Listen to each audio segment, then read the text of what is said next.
Welcome. We are present at today's team meeting. We might start with a roll call. My name's Kate. I am present. Dallas? Yep, I'm Dallas and I'm present. Okay. So moving right along, we'll just follow the meeting agenda as outlined. Today, can you just show the camera, Dallas, that you actually have a copy of that meeting agenda? Excellent. I believe there were no amendments from last week's team meeting minutes. So if you're happy to approve the last minutes, I'm happy. Apologies. So Raj has been has sent her apologies. She's been withheld by border security. They located a seed in her bag that she wasn't meant to bring back into the country. She has no idea how it got to be there.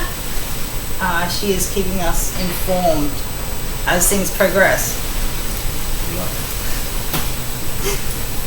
All our blessings are with her, of course. Are there any items to be added to the agenda? None off the top of my head. None off the top of your head? Okay. Then we'll move right along to introductions. My name's Kate Walker. I'm the Workplace Health and Safety Supervisor for Spectra Products. Dallas, would you like to introduce yourself? Yeah, I'm Dallas Walker.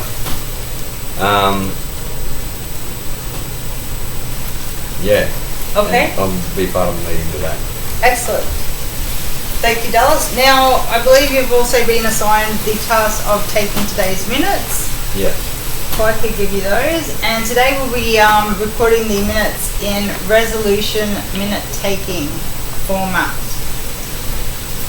Okay, so today for new business, we have a workplace health and safety presentation about the standard operating procedures of conference room 2. There'll be a handout, the topics listed to be discussed within the presentation are also noted on the agenda, if you care to have a read through those. It'll be followed by a question and answer and then a quiz. Other new business to attend to today are volunteers for the Easter food drive, and we'll be noting names by show of hands, so we'll ask about that after the presentation. And then there are strategic management workshops also, and we'll discuss that towards the end. We'll continue with old business, and then we'll bring the meeting to a close.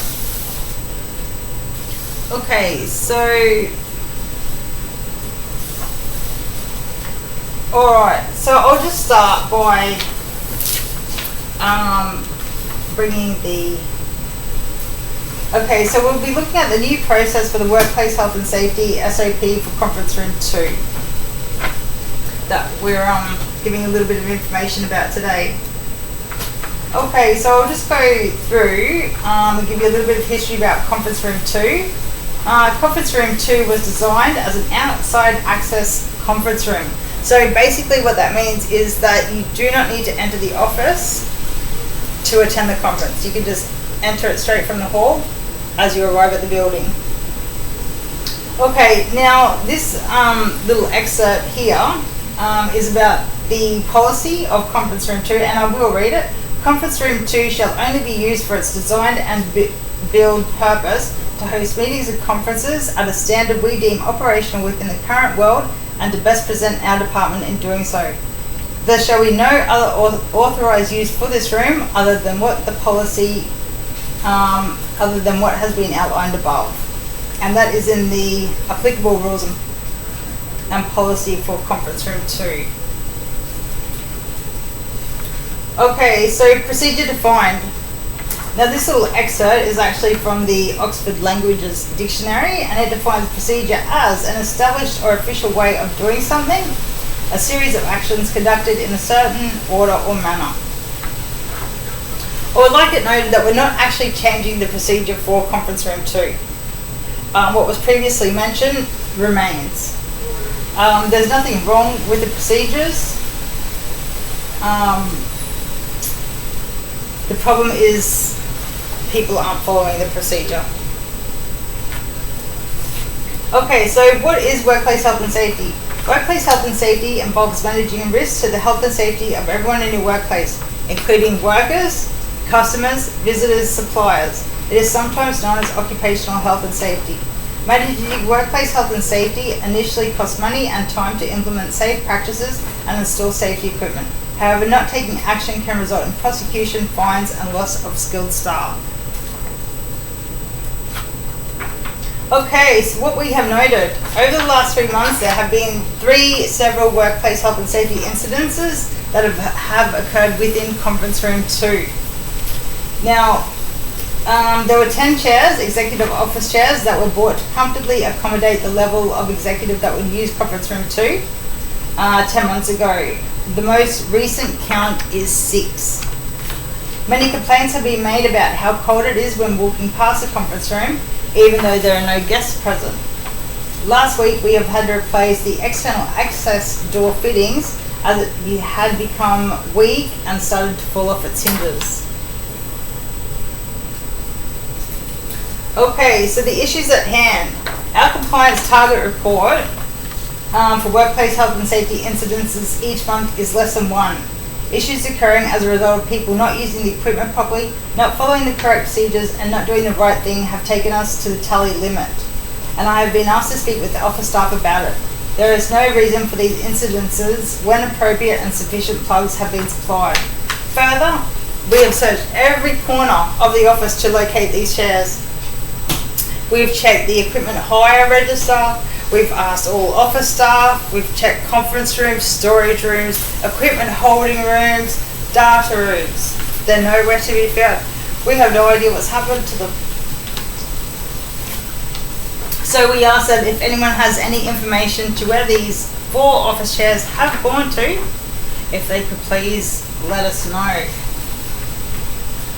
So we are unsure if the chairs are actually been stolen, or have they been misplaced, or have they been taken somewhere else? Is that where we're at? Okay, so to check if they're being taken somewhere else, they're required to be signed out in the equipment register log, and they're not listed in there. We don't know if they've actually been stolen because, okay, so 10 months at 8 hours, just to watch that footage at 6 hours a day is going to take one man about 2 years to complete. Now, I don't think the workplace health and safety team is going to pay someone 2 years to review that much data to figure out exactly when these office chairs and what happened to these office chairs. We've asked people from top to bottom, this whole office has been searched. There's been no authorization given, and no one seems to know where they've gone. So are we looking at replacing the chairs, or? The chairs have already been replaced as a workplace health and safety matter, just because the conference room is designed for 10 people, therefore there need to be 10 chairs present. Okay, so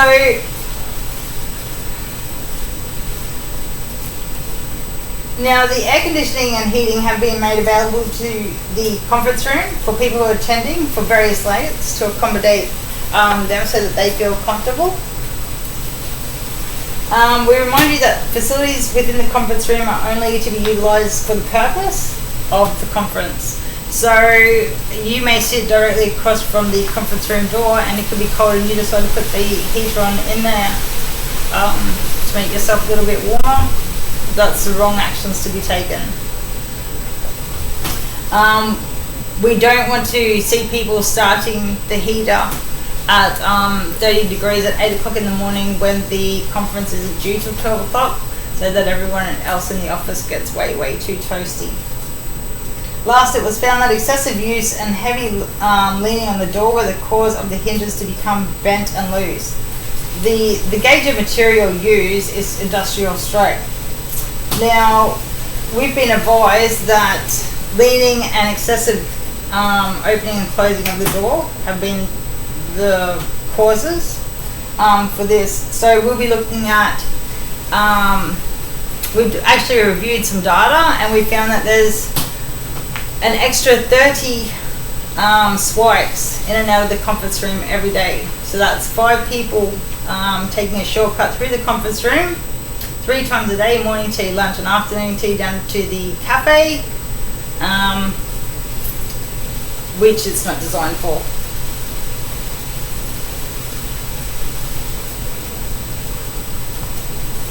Okay, so we've put a few visuals just to ensure that I'm clearly conveying the message. So I'd just like everyone to have a look at this video. The pictures. The first picture indicates the inappropriate use, so you can see she's clearly leaning on the door handle, and the second picture shows how to use the door handle properly. Okay, so this one is the heating inappropriate use. You can see that the air conditioner's been turned up too cold, and now she's starting to sneeze and become sick. So the second picture, appropriate use, 18 to 20 for cool and 24 to 26 for heat. Appropriate versus inappropriate placing cords in the workplace. Inappropriate use, you can see someone trip it over the extension cord. Appropriate use the plug supplied under the table. Okay, missing office chairs. Now, we're not saying that they're stolen, I just thought that was a suitable picture. Office chair gone walkabout. Appropriate use of the office chairs. You see 1, 2, 3, 4, 5, 10. There's 11 chairs there, clearly seated around the table, the conference room table. Okay, is there anyone that does not now understand the difference between what is appropriate and what is not appropriate? No, that's fair. Okay, so from effect immediately, these workplace health and safety disciplinary actions are in effect immediately.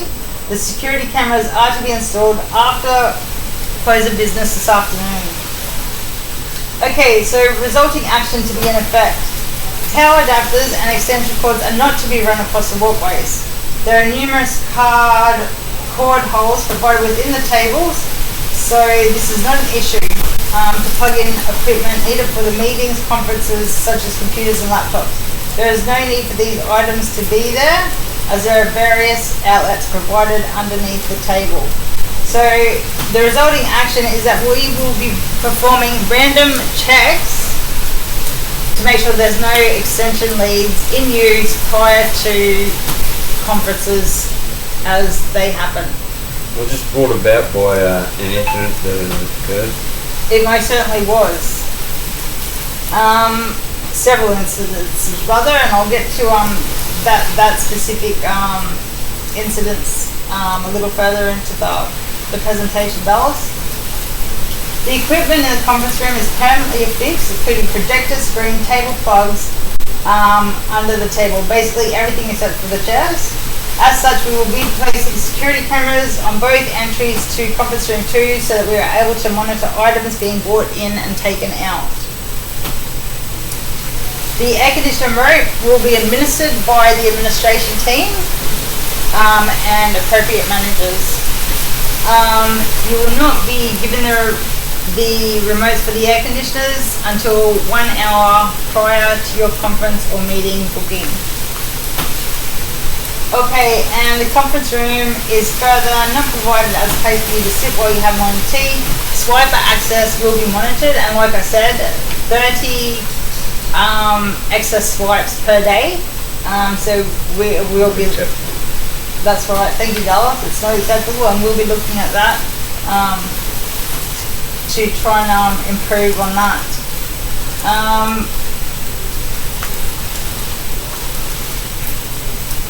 Okay, so we don't want to see you gaining access to the conference room unless you actually have a booking in the bookings calendar for the conference room.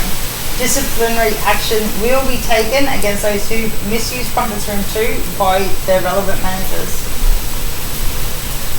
Oh my gosh, Dallas, you just brought up great. I believe I missed a slide. Or 2.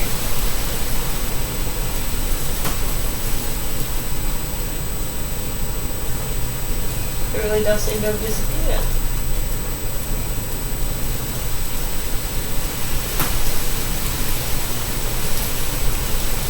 Oh yeah.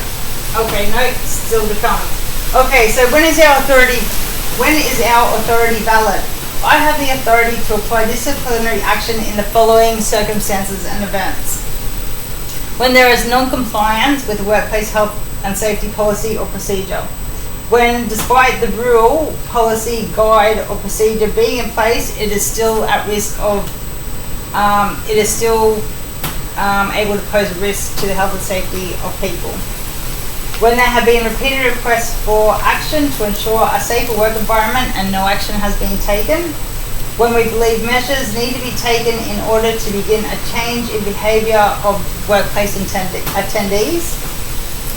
And we will disclose names to make examples of people in severe cases of non-compliance if we think the example might be beneficial for the remaining workforce to learn from. Okay, these are the actions resulting from non-compliance with operational procedures in effect. We are open to review these procedures every 3 months by writing a plan of how these issues will stop and not be present if the original status were reinstated. So what we're asking you to do is convince us. Tell us how you can make it better. Okay, so we are open to negotiation. It's up to you to show us that we can feel confident giving you back control of these activities. We need to be sure that people won't slip into the same routine.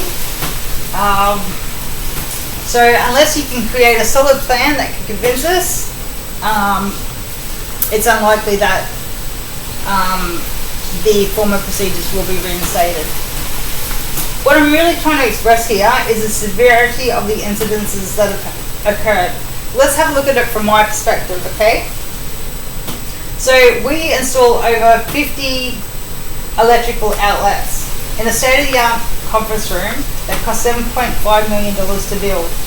Plugs being located at table height for ease of access, and we have a contractor trip over an unauthorized extension lead being used when there was clearly no need for the lead to be there, and he sprained his ankle. Now that isn't the half of it. The person who was showing the contractor, namely Megan, was actually providing the contractor a shortcut through the conference room area to the area where the work needed to be done. Instead of, it only gets worse, taking him through to front reception where his workplace health and safety requirement and a department policy that contractors sign in the visitor book so he wouldn't have to go through all the rigmarole. What do you think of that, Dallas? Yeah, no comment. Do you think that it's better just to follow the procedures that are in place because they're there for a reason? What if a fire broke out and we didn't know he was there because he hadn't signed into the visitor book? Has this person previously been warned on the actions he's taken, or is it a spur of the moment one-off thing? Megan had been warned about inappropriate use of the conference room. Yeah. Megan was also a workplace health and safety officer up to 24 months ago. Yeah, that's right. So there's no way with the training that we provide and the length of tenure Megan has been working with us for, and his knowledge of how we try and achieve a quality workplace health and safety standard for people at our workplace, that he could ever be wrong in his own understanding about the correct procedure that he was meant to have taken.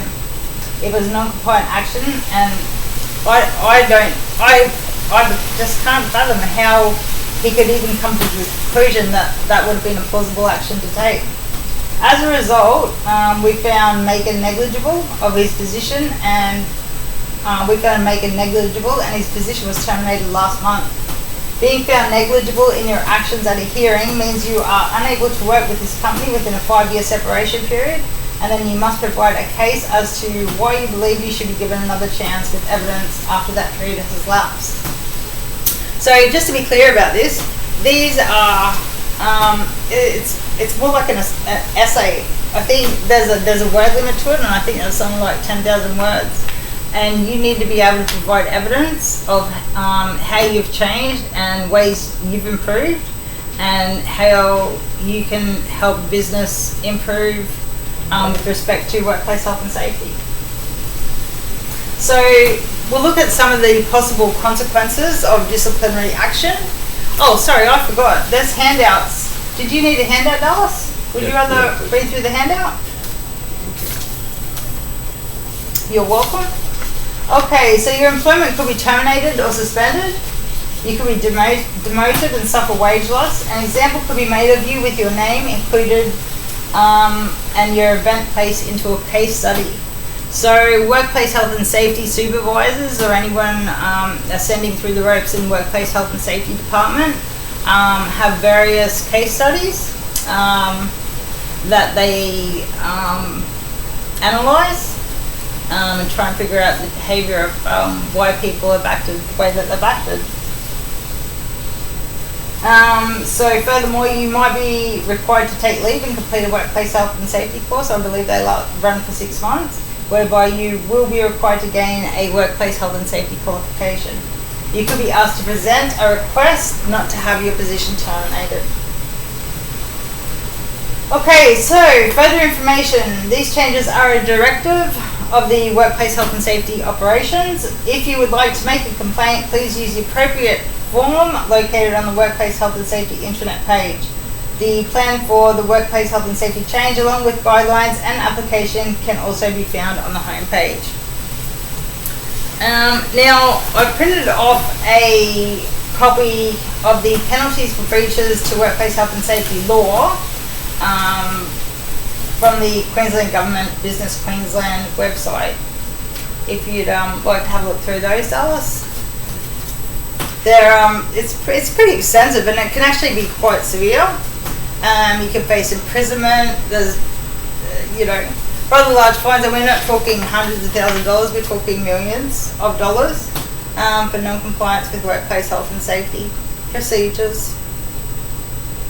Is there a sequence that leads up to termination? Like, is it a verbal warning, written warning, and then possible termination of employment, or is it depending on the severity of the incident or the procedure the breach of the procedure? It depends on both of those factors. Something like stealing an office chair is not treated the same way as frauding your office. Yep. So the severity changes. Yeah. The severity of the breach. Yep. That's right. And there are various strengths of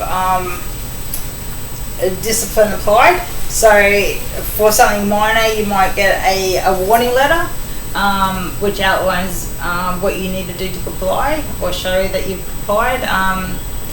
You might be suspended for 3 months.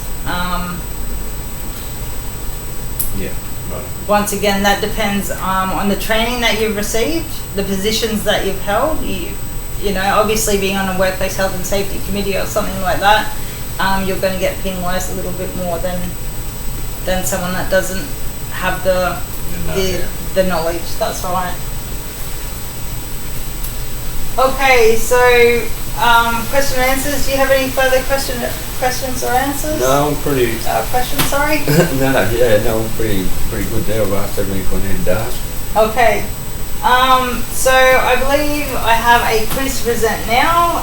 Basically, it's just you confirm that you've understood what's being taken, what's being gone over in today's meeting. Okay, so quiz. If it were 13 degrees, what should the heat setting be? If it were 13 degrees outside in winter, 26 degrees. Excellent, Dallas. That's right. Okay, is a loss of wage a disciplinary action that can be taken? Yes. Yes, it is. Is a responsibility of your position to comply with workplace health and safety policies and procedures? Yes. Excellent.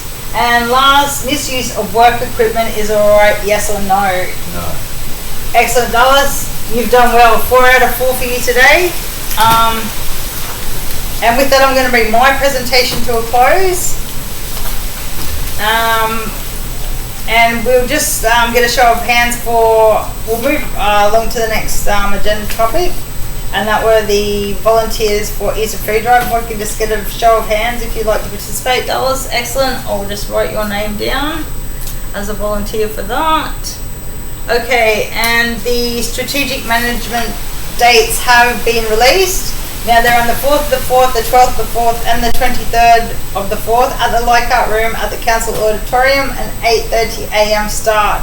Now we're still waiting to receive the information flyer, and once we do receive that, we will send that out to each of you, and we'll also place that on the notice board. Old business, the next meeting will be held on the 10th of March 2024 at 9 a.m. And with that, I will bring this meeting to a close. Thank you for your participation. Thank you. You are welcome. Enjoy your day.